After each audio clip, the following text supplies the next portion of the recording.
Good morning, નમસ્કાર. હું Udhna academy education trust સંચાલિત શ્રીમતી એમ.જે. મહેતા પ્રાથમિક શાળા તરફથી શ્રીમતી વીણાબેન પટેલ આપ સૌનું હાર્દિક સ્વાગત કરું છું. વિદ્યાર્થી મિત્રો, આપણે ધોરણ 5માં અંગ્રેજી વિષય શીખી રહ્યા છીએ. મિત્રો, આજે આપણે નવો લેસન યુનિટ 4 આઈ એમ લર્નિંગ ઇંગ્લિશ શીખીશું. લર્નિંગ એટલે શીખું છું, શીખી રહી છું. હું અંગ્રેજી શીખી રહી છું. એમાં એક્ટિવિટી 1 જોઈએ. નીચેનું કાવ્ય સાંભળો અને અભિનય સાથે ગાઓ. સૌપ્રથમ આપણે પોએમ જોઈએ. Praying praying. પ્રેઇંગ એટલે પ્રાર્થના. પ્રાર્થના કરું છું, પ્રાર્થના કરું છું. સૌપ્રથમ સાંભળીએ. Praying, praying, praying in the morning, praying in the noon time, praying, praying, praying when the sun goes down. Singing, singing, singing in the morning, singing in the noon time, singing, singing, singing when the sun goes down. Dancing, dancing, dancing in the morning, dancing in the noon time, dancing, dancing, dancing when the sun goes down. Swimming, swimming, swimming in the morning, swimming in the noon time, swimming, swimming, swimming when the sun goes down. Reading, reading, reading in the morning, reading in the noon time, reading, reading, reading when the sun goes down.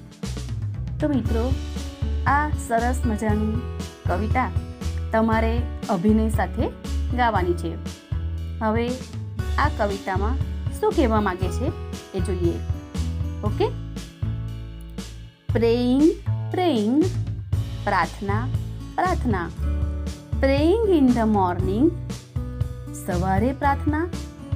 Praying in the noon time. Noon time એટલે બપોરે. બપોરે પ્રાર્થના. Praying praying, પ્રાર્થના પ્રાર્થના. Praying van the sun goes down. જ્યારે સૂર્ય આથમે ત્યારે પણ પ્રાર્થના.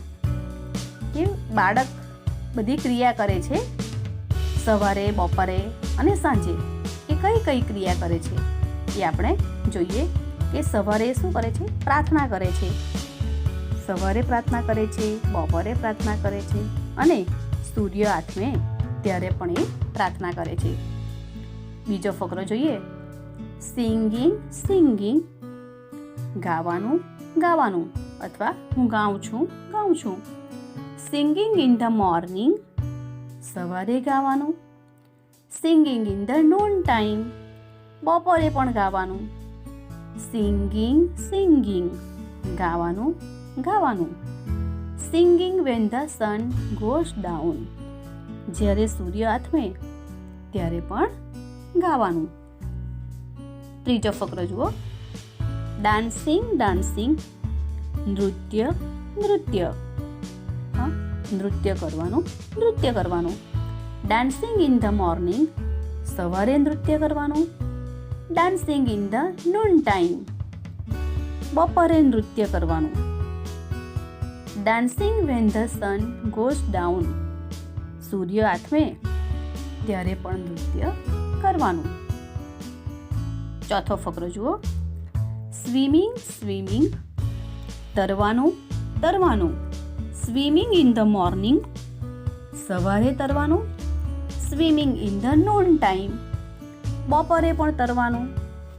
Swimming when the sun goes down, જ્યારે સૂર્ય આથમે ત્યારે પણ તરવાનું. ત્યાર પછી પાંચમો ફકરો જુઓ. રીડિંગ રીડિંગ, વાંચવાનું વાંચવાનું. રીડિંગ ઇન ધ મોર્નિંગ, સવારે વાંચવાનું. Reading in the noon time, બપોરે પણ વાંચવાનું.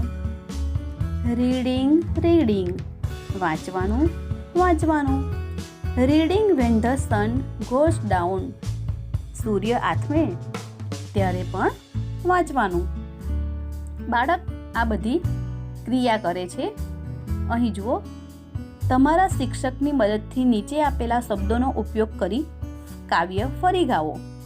અહીં જુઓ પ્રેઇંગ આપેલું છે, એની જગ્યાએ આપણે પ્લેઇંગ મૂકવાનું છે તમારે, અને ફકરો બનાવવાનો છે. એક ફકરો બનાવી જાઉં, પછી તમારે બીજા જાતે બનાવવાના છે. જેમ કે આપણે પહેલો શબ્દ કયો છે પ્લેઇંગ, તો આપણે પ્લેઇંગ મૂકીને બનાવીશું.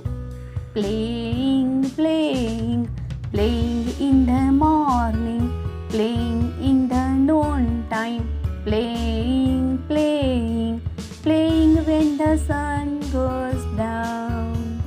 એ રીતે making making making making in the morning, making in the noon time, making making making when the sun goes down. આ રીતે તમારે જમ્પિંગ, રનિંગ અને કુકિંગ એ શબ્દોનો ઉપયોગ કરી આ પ્રમાણે તમારે આગળ કાવ્યને ગાવાનું છે. ઓકે, હવે આપણે એક્ટિવિટી 2 જોઈએ. વિદ્યાર્થી મિત્રો, અહીં નીચેના ચિત્રો જુઓ અને વાંચો. અહીં ચિત્રમાં વ્યક્તિ કંઈક ક્રિયા કરી રહી છે એવું આપણને દેખાય છે. તો જુઓ, પહેલું ચિત્ર, છોકરી શું કરી રહી છે? રનિંગ, દોડે છે. દોડતી દેખાય છે આપણને, તો શું કહેવાશે એના માટે? રનિંગ, દોડે છે, દોડી રહી છે. બીજું ચિત્ર જુઓ, ડાન્સિંગ, નૃત્ય કરી રહી છે. ત્રીજું ચિત્ર, પ્લેઇંગ ક્રિકેટ, ક્રિકેટ રમી રહી છે. ચોથું ચિત્ર, રીડિંગ, વાંચી રહી છે. નીચે જુઓ, જમ્પિંગ, કૂદી રહી છે. ઇટિંગ લંચ, જમવાનું જમી રહી છે, બપોરનું ભોજન જમી રહી છે. બાથિંગ, સ્નાન કરી રહી છે. વોશિંગ, ધોઈ રહી છે. નીચે જુઓ, કુકિંગ, રસોઈ બનાવી રહી છે. રાઇટિંગ અ લેટર, પત્ર લખી રહી છે. સ્કીપિંગ, દોરડા કૂદી રહી છે. સ્લીપિંગ, સૂઈ રહી છે. છેલ્લી લાઈન જુઓ, રાઇડિંગ એટલે સવારી કરવી. સાયકલ ચલાવે તો પણ એને રાઇડિંગ અ બાઇસિકલ કહેવાય. ઘોડા ઉપર સવારી કરે તેને રાઇડિંગ અ હોર્સ કહેવાય. સવારી કરવી, રાઇડિંગ. પિકિંગ, તોડી રહી છે. પેકિંગ, પેક કરી રહ્યા છે. અને નોકિંગ એટલે ટકોરા મારી રહી છે. એટલે આપણને કોઈ ક્રિયા કરી રહ્યા છે એવું આપણને ચિત્રની અંદર દેખાય છે.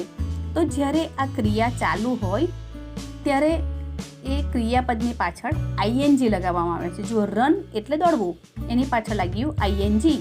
રનિંગ, દોડી રહી છે, આપણને એ દોડતી દેખાય છે, એની દોડવાની ક્રિયા ચાલુ છે. અહીં ડાન્સિંગ, એ ડાન્સ કરતી આપણને દેખાય છે. પ્લેઇંગ ક્રિકેટ એટલે ક્રિકેટ રમતા આપણને દેખાય છે. કે જે સમયે જે ક્રિયા ચાલુ હોય તો એવું દર્શાવવું હોય ત્યારે આપણે ક્રિયાપદની પાછળ આઈએનજી રૂપ લાગે છે. આપણે આની વધુ માહિતી મેળવવા માટે આપણે બીજા આના જેવા કેટલાક શબ્દો જોઈએ. ઓકે, હી ઇઝ રનિંગ, તે દોડી રહ્યો છે. જુઓ, બોલતી વખતે જે ક્રિયા ચાલુ છે અથવા જે ક્રિયા થઈ રહી છે તે દર્શાવવા માટે ચાલુ વર્તમાન કાળનો ઉપયોગ થાય છે. એની વાક્ય રચના કઈ રીતે હોય છે? એમ, ઇઝ કે આર વત્તા એક્શન આઈએનજી પ્લસ વર્ડ. કે આઈ સાથે શું આવશે? એમ, આઈ એમ રનિંગ. હવે છોકરા છોકરી માટે કેવું હોય તો શું કહેવાય? સી ઇઝ રનિંગ અથવા હી ઇઝ રનિંગ. અને આર શબ્દ લેવો હોય તો ધે આર રનિંગ. એટલે પછી એક્શન વત્તા આઈએનજી વાળું રૂપ. જુઓ, એક્ઝામ્પલ છે, પૂજા ઇઝ ડ્રિંકિંગ મિલ્ક. પૂજા સાથે શું આવશે? ઇઝ. અને ડ્રિંકની સાથે આઈએનજી પી રહી છે, પીવાની ક્રિયા ચાલુ છે. પૂજા ઇઝ ડ્રિંકિંગ મિલ્ક. પૂજા દૂધ પી રહી છે. Amit is climbing a tree. Climb એટલે ચડવું. ક્લાઇમ્બિંગ ચડી રહ્યો છે. Amit is climbing a tree. Amit ઝાડ ઉપર ચડી રહ્યો છે. તો આ રીતના બીજા કેટલાક આપણે એક્શન વર્ડ્સ જોઈએ. પરીક્ષામાં હંમેશા પૂછાય છે અને આ તમને એક્શન વર્ડ્સ આવડશે તો તમને અંગ્રેજીમાં બોલવું, લખવું, સમજવું ખૂબ જ સહેલું થઈ જશે. એટલે આ દરેક સ્પેલિંગ તમારે મોડે કરવા અને એનું ગુજરાતી પણ મોડે કરવું. ઓકે, જુઓ, આ શબ્દોના અંતે આઈએનજી મૂકવામાં આવે છે. પહેલું છે સ્ટેન્ડ. સ્ટેન્ડ એટલે ઊભા રહેવું. તો એનું શું થશે? Action words standing. ઊભો રહ્યો છે, એ હમણાં ઊભો છે, સ્ટેન્ડિંગ. બીજું છે વોક એટલે ચાલવું, તો વોકિંગ.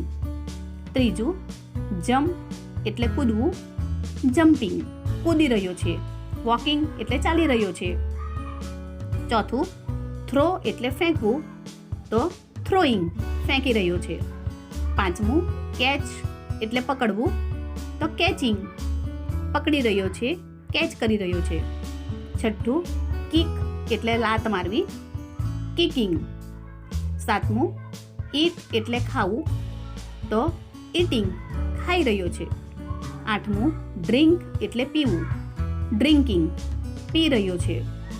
નવમું ટોક એટલે બોલવું, તો ટોકિંગ બોલી રહ્યો છે. 10મું લાફ એટલે હસવું, લાફિંગ હસી રહ્યો છે. 11મું ક્રાય રડવું, ક્રાઇંગ રડી રહ્યો છે.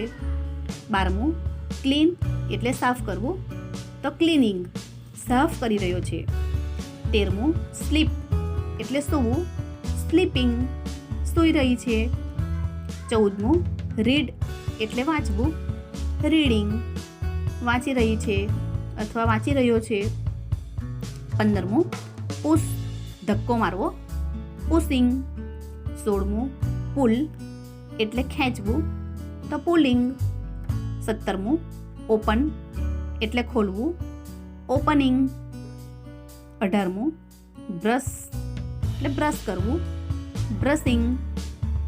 19મું ફ્લાય એટલે ઉડાડવું, ફ્લાઇંગ. 20મું ક્લાઇમ્બ એટલે ચડવું, તો ક્લાઇમ્બિંગ. તો આ શબ્દો, ક્રિયાપદ અને એના એક્શન વર્ડ્સ તમારે યાદ રાખવાના છે. આ દરેક શબ્દને પાછળ આઈએનજી લાગે એટલે એ ચાલુ વર્તમાન કાળ કહેવાય. એ ક્રિયા ચાલુ છે એવો અર્થ થાય. આગળ જોઈએ. હવે એક નિયમ તમારે યાદ રાખવાનો છે. અહીંયા એ બીજો નિયમ છે, જુઓ. આ શબ્દોને અંતે આવતા મૂળાક્ષરને બેવડાવી આઈએનજી મૂકવામાં આવે છે.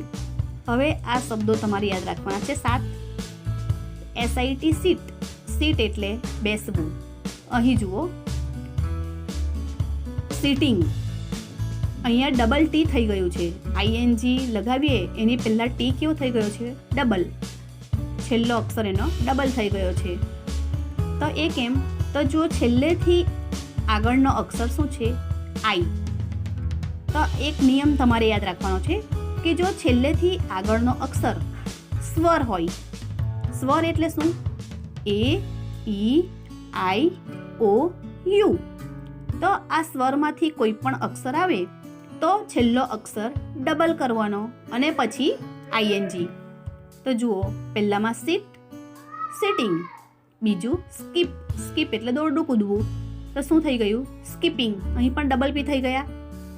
ત્રીજું હોપ એટલે એક પગે કૂદવું, તો શું થશે?